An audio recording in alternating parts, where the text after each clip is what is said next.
हम यहाँ पर इस बारे में बात नहीं करेंगे कि दिल्ली के शराब घोटाले में अरविंद केजरीवाल दोषी हैं या नहीं, बल्कि हम यहाँ पर बात करने वाले हैं कि मेरे जैसे लाखों युवाओं ने एक दशक पहले राजनीति में बदलाव के जो सपने देखे थे वो कैसे एक एक करके चकनाचूर हो रहे हैं। उस टाइम मैं खुद अपने कुछ दोस्तों के साथ अन्न आंदोलन में भाग लेने के लिए एक दिन के लिए दिल्ली गया था। उस समय का माहौल किसी क्रांति से कम नहीं था, लेकिन केजरीवाल ने मेरे जैसे लाखों करोड़ों युवाओं के सपनों के साथ खिलवाड़ किया है।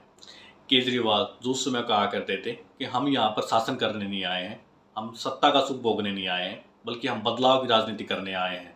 हम इसके अंदर सत्ता की राजनीति नहीं खेलने आए हैं, हम इस राजनीति को साफ करने के लिए इसके अंदर आए हैं।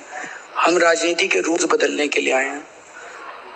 हमें कांग्रेस और बीजेपी जैसी पार्टियों से ज़्यादा शिकायत नहीं है, क्योंकि हम सबको पता है कि पार्टियां कैसे वर्क करती हैं, कितना इनमें करप्शन है, कितनी इनमें इंटरनल डेमोक्रेसी है और कैसे ये पार्टियां चुनावों के समय कास्ट और रिलीजन के बेस पे अपने कैंडिडेट सेलेक्ट करती हैं। लेकिन आम आदमी पार्टी इन सब बातों में और सब पार्टियों से अलग दिखाई देती थी, लेकिन धीरे धीरे अब ये आम आदमी पार्टी भी और सब पार्टियों की कैटेगरी में ही आ गई है। अभी हाल ही में गुजरात की 2 लोकसभा सीटों पर प्रचार के लिए आम आदमी पार्टी ने अपने 40 स्टार प्रचारकों की जो लिस्ट जारी की है, उसमें पहले नंबर पर खुद अरविंद केजरीवाल हैं और दूसरे नंबर पर उनकी पत्नी सुनीता केजरीवाल हैं। यहाँ तक कि पंजाब के मुख्यमंत्री भगवंत मान का नंबर भी सुनीता केजरीवाल के बाद में है। जो व्यक्ति परिवारवाद के नाम पर दूसरी पार्टियों पर आरोप लगाता था और कहता था कि हमने हमारी पार्टी के संविधान में लिख दिया है कि परिवारवाद को पार्टी में जगह नहीं देंगे और मेरे बच्चे कभी भी पॉलिटिक्स में नहीं आएंगे। एक बात बताइए, आपके बच्चे आएंगे राजनीति में? नहीं, मेरे बच्चे नहीं आएंगे। कैसे इंश्योर करेंगे आप? वो आना चाहेंगे वो आएंगे, लेकिन अगर मैं इसके अंदर पार्टी में टिकट लेता हूँ तो मेरे किसी बच्चे को टिकट नहीं मिल सकता। ये पार्टी के संविधान में ही लिखा है। अब वो क्या करेंगे, क्या तो संविधान बदल जाता है। अभी हमने देखा बीजेपी ने क्या किया कुछ हफ्ते पहले।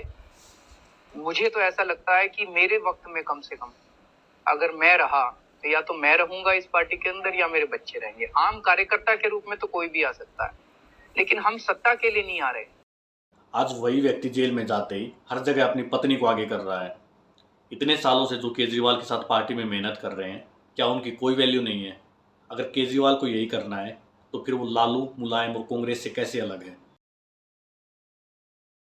2013 में दिल्ली में सरकार बनने के बाद अरविंद केजरीवाल ने जंतर मंतर पर अपने विधायकों और समर्थकों को संबोधित करते हुए कहा था कि यहाँ जितने विधायक बैठे हैं मैं उन सभी से हाथ जोड़कर कहूँगा कि घमंड में कभी मत आना, अहंकार मत करना।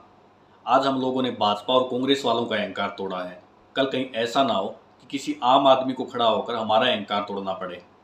ऐसा ना हो कि जिस चीज़ को बदलने हम चले थे कहीं हम उसी का हिस्सा हो जाएं। केजरीवाल के डर को सही साबित होने में ज़्यादा समय नहीं लगा और आज वो उसी सिस्टम का हिस्सा हो गए हैं जिस सिस्टम को वो बदलने की बात करते थे।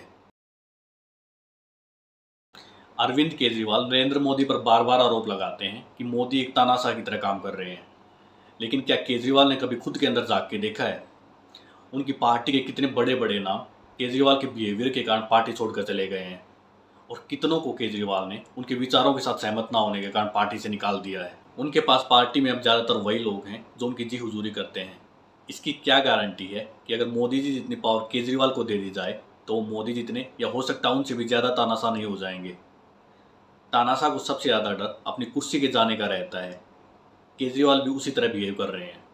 जेल में जाने के बाद भी वो सीएम की कुर्सी को छोड़ने को तैयार नहीं है। क्या उन्हें अपनी पार्टी में कोई भी इतना काबिल नहीं दिखता जिसको वे सीएम की कुर्सी पर बिठा सकें? इसके विपरीत वो धीरे धीरे अपनी वाइफ को इसके लिए तैयार कर रहे हैं। बात यहाँ पर केजरीवाल या आम आदमी पार्टी की नहीं है। हमारे देश में पहले से ही अनेक पार्टी थी, एक पार्टी और सही, लेकिन यहाँ पर केजरीवाल ने एक पूरी जनरेशन के भरोसे को तोड़ा है। यहाँ पर सवाल यह है कि अगर आगे कोई व्यक्ति सिस्टम को बदलने की बात करेगा, परिवारवाद को समाप्त करने की बात करेगा, भ्रष्टाचार को समाप्त करने की बात करेगा, तो क्या आम लोग उस पर भरोसा कर पाएंगे?